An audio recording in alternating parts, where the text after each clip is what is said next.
Hello, my name is Chase Norton, and in my paper, Bolivia, Lithium, and Energy Exploitation, Who Deserves to Reap the Rewards, I delve into some topics such as the United States and imperialism, green energy, and the Bolivian elections of 2019 and 2020.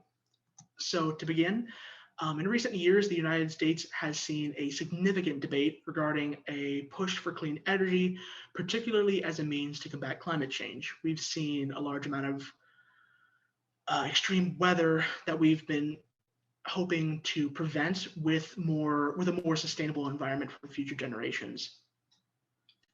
With the election of Joe Biden, a variety of executive orders were then signed, particularly the cancellation of construction for the Keystone XL pipeline. Additionally, as his time as a candidate, Biden pushed for a creation of green sustainable jobs for middle class families, which in part greatly helped him in sweeping the Rust Belt during the election.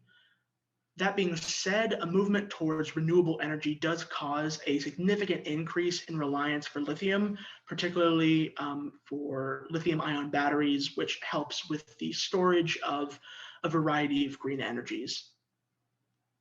Particularly though, large quantities of this material are found in Latin America, particularly in this image, the lithium triangle, most notably in Bolivia, where the government is seeking to nationalize the material. And as a result, many worry that we are going to see another iteration in previous imperialist tactics from the United States as a means to obtain the lithium.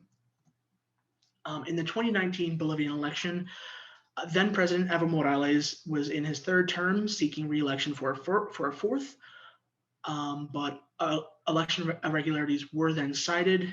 The Organization of American States noted a very large jump nearing the ending of the vote tabulation that was in favor of Morales.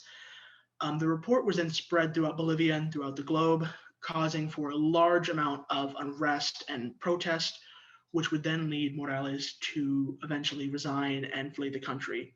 He would be replaced with Janine Áñez, a religious conservative and a politician known to be very critical of the Morales presidency, and as a result, those in favor of Morales felt that this was merely a coup attempt as a means to remove Morales from his seat in power.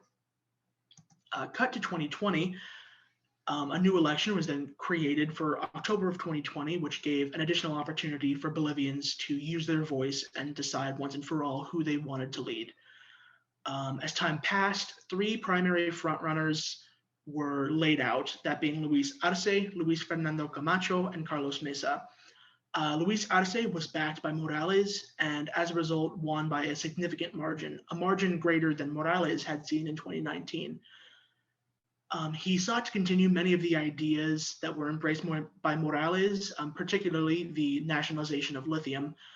And as a result of this, many politicians within Bolivia, including Luis Arce, fear that his election will not stop the practices used by the United States as a means to put a more neoliberal or candidate in favor of privatizing the material in power.